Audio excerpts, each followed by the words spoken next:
जैसे खास मुद्दे पर हम चर्चा की शुरुआत कर देते हैं। अभिनंदिता माथुर हमारे साथ जुड़ चुकी हैं, प्रवक्ता हैं आम आदमी पार्टी की।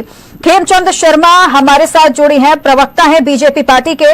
और निरंजन पोद्दार हमारे साथ जुड़े हैं, वरिष्ठ पत्रकार हैं। सबसे पहले शुरुआत चलेंगे निरंजन पोद्दार जी। अब आपने सभी को सुना, स्थिति बहुत ज्यादा ही गंभीर है फिलहाल। 30%। क्या लगता है आपको पोद्दार जी, वाकई में प्रदूषण कम हुआ है दिल्ली में, या फिर यही कहा जाएगा कि बारिश की कृपा रही, प्रदूषण कम हो गया? देखिए चित्रा जी, थोड़ा सा आपको समझना पड़ेगा प्रदूषण का प्रकार क्या है। प्रदूषण के अंदर एक्चुअल में दो प्रकार के जो हमारे यहाँ कण होते हैं, एक होता है PM 2.5, एक होता है PM 10। जो प्रदूषण सर्दियों के समय में या सर्दियों की शुरुआत के अंदर जो प्रदूषण होता है, उस टाइम PM 2.5 का बहुत बड़ा योगदान, बहुत बड़ी मात्रा होती है। और जो इस टाइम अप्रैल मई जून के अंदर जो प्रदूषण होता है दिल्ली या कहूं उत्तर भारत के अंदर, उसके अंदर PM 10 की बहुत बड़ी मात्रा होती है। इस चीज को आप समझ लीजिए। और PM 10 के मात्रा क्यों होती है, वो इसलिए होती है कि जब पश्चिमी हवाएं चलती हैं और रेगिस्तान की तरफ से जो आंधियां आती हैं, और वो आंधियां धूल भरी आंधी जब दिल्ली तक पहुंचती है तो PM 10 यहाँ पे फैल जाता है। और समझ लीजिए जो धूल के जो कण है, मोटे मोटे कण जिनको PM 10 के श्रेणी में लेके आते हैं, वो जब फैल जाता है तो यहाँ पे एक प्रदूषण का वातावरण बन जाता है। AQI यहाँ पे ऊपर चला जाता है। और जो सर्दियों के अंदर जो होता है तो उस समय क्या होता है, उस टाइम जो ऊपर से जो फॉग होती है, उसके अंदर जब धुआं मिलकर के ऊपर आसमान में नहीं उड़ता और स्मोक का रूप धारण कर लेती है, वो होता है PM 2.5 का। उसके अंदर बहुत बड़ा योगदान होता है। तो आपको मैं एक चीज बताना चाहता हूं। देखिए, इसके अंदर केवल एक ही कारक नहीं है, इसके अंदर बहुत सारे कारक हैं।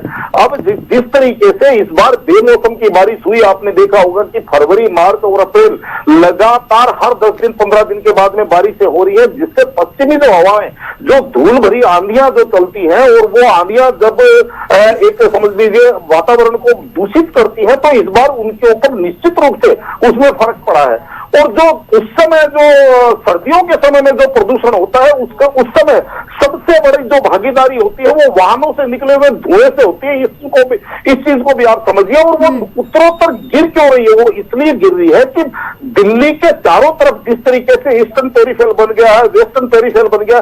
पहले क्या होता था, आज के 5 साल पहले क्या होता था कि जो गाड़ी पंजाब से आती थी, ट्रक पंजाब से आता था, और जिसको उत्तर प्रदेश में घुसना होता था, वो दिल्ली के अंदर से प्रवेश करता था और पूरी दिल्ली के अंदर धुआं छोड़ता हुआ जाता था। रात को जब हम भी निकलते थे तो उस टाइम आप ये मान के चलना कि सांस घुटने वाली स्थिति बनती थी वहां सड़कों के ऊपर। अब जिस तरीके से सरकारों ने, मैं कहूंगा इसके अंदर केंद्र सरकार ने जिस तरीके से दिल्ली के चारों तरफ एक रोडों का जाल बिछा दिया है, उससे गाड़ियां बाहर की बाहर जा रही है। और जो दिल्ली के अंदर जो गाड़ियां चल रही है, वो वही गाड़ियां हैं जिनको दिल्ली में प्रवेश करने की आवश्यकता है। तो इस वजह से थोड़ा सा धुएं का भी फर्क पड़ता है। लेकिन यहाँ पे बात श्रेय की जब आती है, तो एक व्यक्ति क्या होता है ना, श्रेय लेने में सबसे आगे हो जाता है। तो उस समय मेरे को तो केवल सरकार से ये अपेक्षा है कि सरकार हमें ये बताए कि भाई हमने ये कार्य किए, इससे प्रदूषण डाउन हो गया।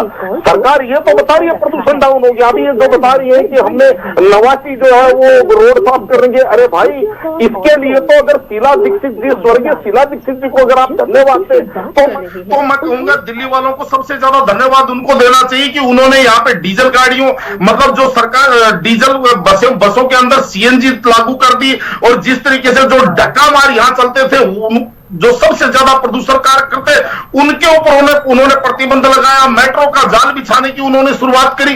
तो कहने का तात्पर्य यह है चित्रा जी, यहाँ पे श्रेय को ना देखते हुए यहाँ पे सरकारों को यह कहना चाहिए, हम सब मिलजुल करके दिल्ली वालों के लिए एक बहुत उत्तम वातावरण तैयार करके देंगे, तब तो मेरे हिसाब से ये चीज बहुत अच्छी लगेगी। लेकिन कोई कहे कि मैंने ये कर दिया, तो वहां पे जाकर के थोड़ा सा हास्यास्पद लगता है। ठीक है, बिल्कुल। जुड़ी खेमचंद शर्मा जी, चंद्रमोहन शर्मा जी, निरंजन पोद्दार जी, आप चारों का बहुत बहुत शुक्रिया इस खास चर्चा में जुड़ने के लिए।